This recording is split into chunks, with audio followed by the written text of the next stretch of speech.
How many of you in the audience have heard of yarn bombing? For those of you who don't know, yarn bombing is a type of graffiti where yarn is written around something in public. Magda Sage is the woman who introduced the idea of yarn bombing to the world. It all started with her having the idea to wrap a door handle around the yarn.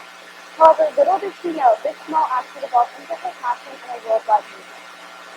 She then went on to wrap stop signs, parking meters, and even a bus in yarn. Yarn bombing is a very unique pursuit, and it's not something ordinary people do every day.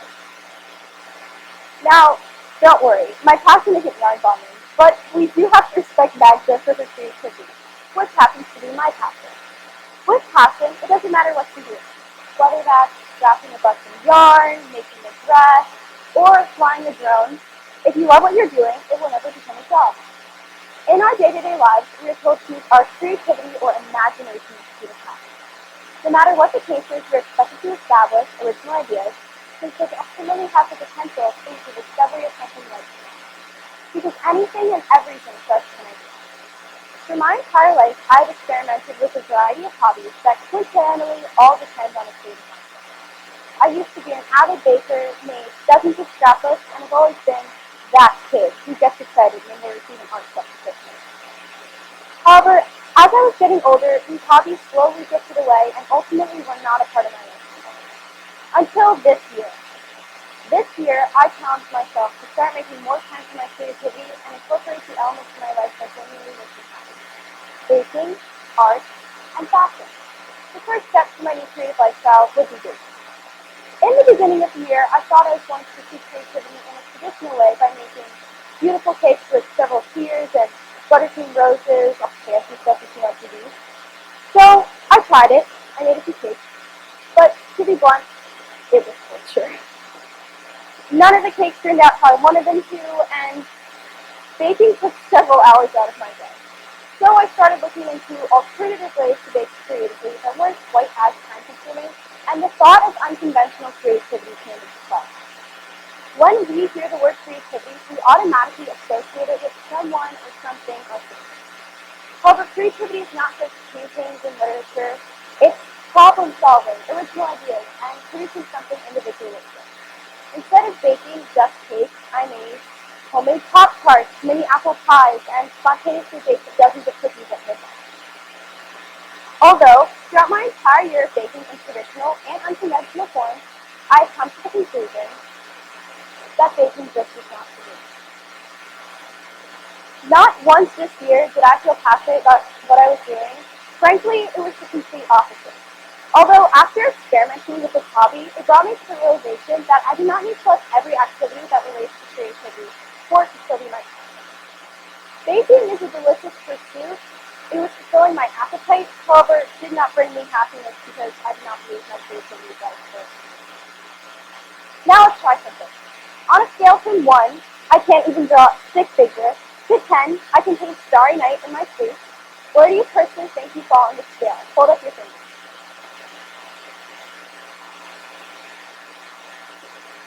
Okay. What really fascinates me is that most of the people in this room are not confident in their artistic abilities. 75% of people in the world today believe they're not living up to their creative potential. Additionally, nearly 50% of Americans believe they're not creative. What I have come to find is that if someone does not consider themselves to be successfully artistic, it inhibits them from it. Because creativity and art are mutually exclusive. You see, you need to be creative to be artistic. However, you do not need to be artistic to be creative. We all need to realize that you don't need to be a world-famous artist to create something that's different and something that matters. Since creativity is such an essential in my life, I knew I wanted it to be an essential in other people's lives as well. For the past couple of months, I've had family, friends, and complete strangers fill out an index card using their creativity. This activity was intended to promote limitless creativity, so I didn't provide any sort of guidelines. And without any restrictions, you really began to see the creative sides of people's work. With all the index cards, I cut out pieces from each card that were unique and glued them together to create one piece of fabulous artwork, which is shown on the screen right now.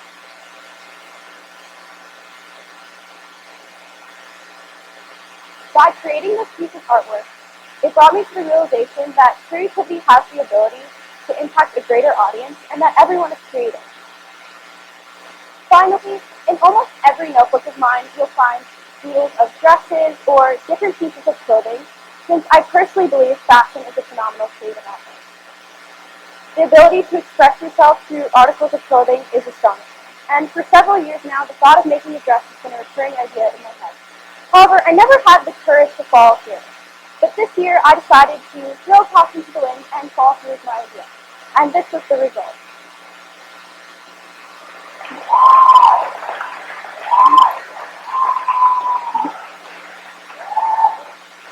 However, I did not make this all by myself. My 7th grade science teacher, Mrs. Potter, helped me throughout the entire process. So thank you so much. To summarize the whole process, we went to New Fabrics in New York City, which is the place the contestants in Project Runway get their fabric from. We also bought a pattern for the dress, which is basically an outline. It tells you what pieces to cut out and where to sew instead of.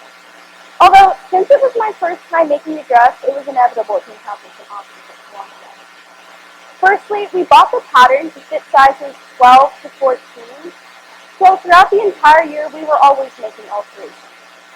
Also, while I was ironing the seams of the dress, those rays dropped from the iron onto the dress, and to resolve the problem, we decided to use whiteout to cover up the stains.